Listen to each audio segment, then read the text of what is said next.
Civilian evacuations moved forward in patches of battle-scarred eastern Ukraine on Saturday, a day after a missile strike at least 52 people and wounded more than 100 at a train station, where thousands clamored to leave before an expected Russian onslaught.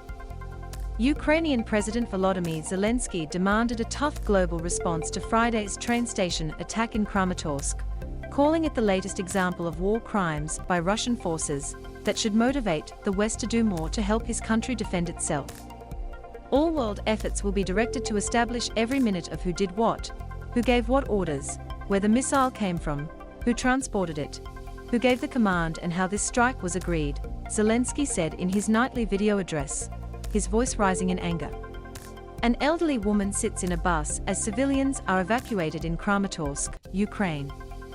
Russia denied it was responsible and accused Ukraine's military of firing on the station to try to turn blame for civilian casualties on Moscow. A Russian Defense Ministry spokesman detailed the missile's trajectory and Ukrainian troop positions to bolster the argument. Western experts and Ukrainian authorities insisted that Russia launched the weapon. Remnants of the rocket had the words, "For the children," in Russian painted on it. The phrasing seemed to suggest the missile was sent to avenge the loss or subjugation of children, although its exact meaning remained unclear. With trains not running out of Kramatorsk on Saturday, panicked residents boarded buses or looked for other ways to get out, fearing the kind of unrelenting assaults and occupations by Russian invaders that delivered food shortages, demolished buildings, and to other cities elsewhere in Ukraine. It was terrifying. The horror, one resident told British broadcaster Sky, recalling the train station. "Heaven forbid, to live through this again. No, I don't want to." In this satellite photo from Planet Labs PBC, smoke rises in the minutes after a missile struck a train station in Kramatorsk, Ukraine. Ukraine State Railway Company said in a statement Saturday that residents of Kramatorsk and other parts of the country's contested Donbass region could flee through other train stations. Deputy Prime Minister Irina Vereshchuk said 10 evacuation corridors were planned for Saturday. Russia has pulled its troops from northern Ukraine and put its focus on the Donbass after failing to capture the capital, Kiev. Western military analysts said a long arc of territory was under Russian control, from Kharkiv, Ukraine's second-largest city, in the north to Kherson in the south. But Ukrainian fighters continued to repel attacks and hold ground, according to the Western assessments. The train station attack came as Ukrainian authorities worked to identify victims and document possible war crimes by Russian soldiers in northern Ukraine. The mayor of Bucha, a town near Kiev where graphic evidence of civilian slayings emerged after the Russians withdrew, said search teams were still finding the bodies of people shot at close range in yards, parks and city squares. On Friday, workers unearthed the bodies of 67 people from a mass grave near a church, according to Ukraine's prosecutor general. Russia has falsely claimed that the scenes in Bucha were staged. Toll rises to 52 in Ukraine train station strike. People wait to board a bus during their evacuation, with a Soviet MiG-17 fighter jet monument in the background in Kramatorsk, Ukraine. Abandoned luggage and blue streets after train station attack. Ukrainian authorities and Western officials have repeatedly accused Russian forces of committing atrocities in the war that began with Russia's February 24 invasion.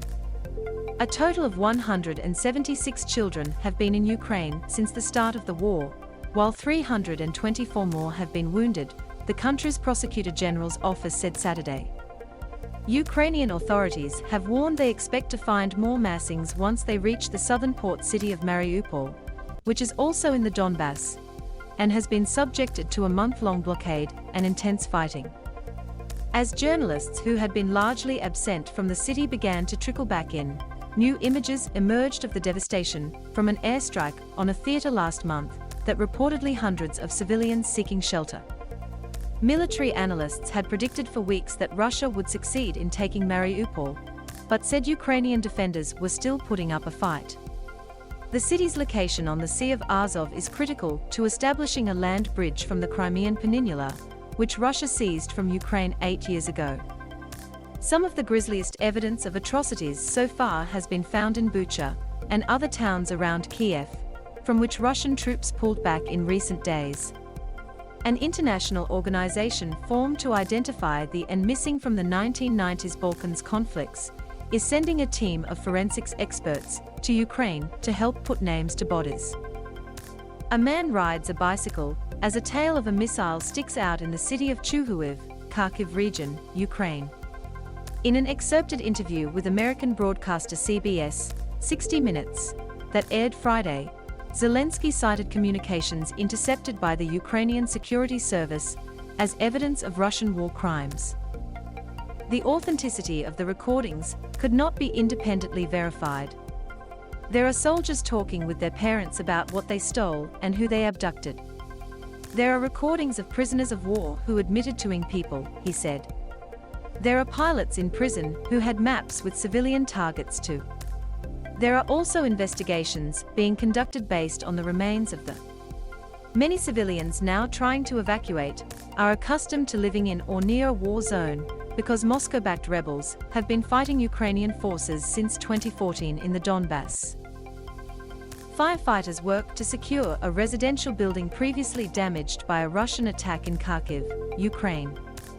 The same week Russia invaded Ukraine, Russian President Vladimir Putin recognized the independence of areas controlled by the separatists and said he planned to send troops in to protect residents of the mostly Russian-speaking, industrial region.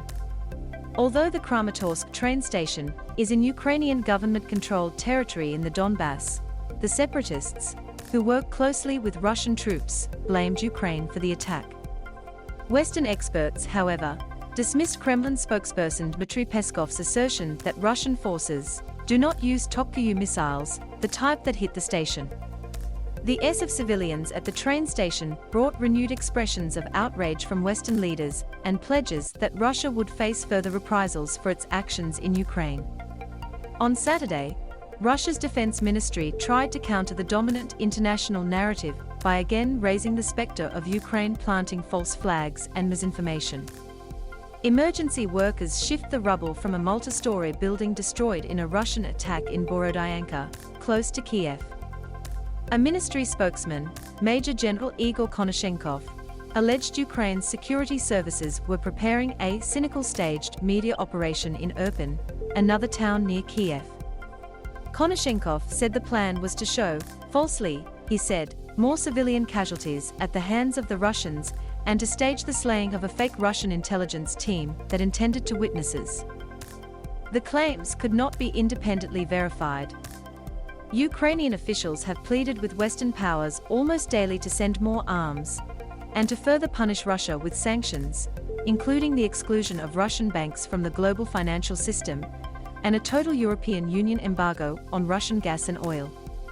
Austrian Chancellor Karl Nehammer said during a visit to Kiev on Saturday that he expects more EU sanctions against Russia, but he defended his country's opposition so far to cutting off deliveries of Russian gas.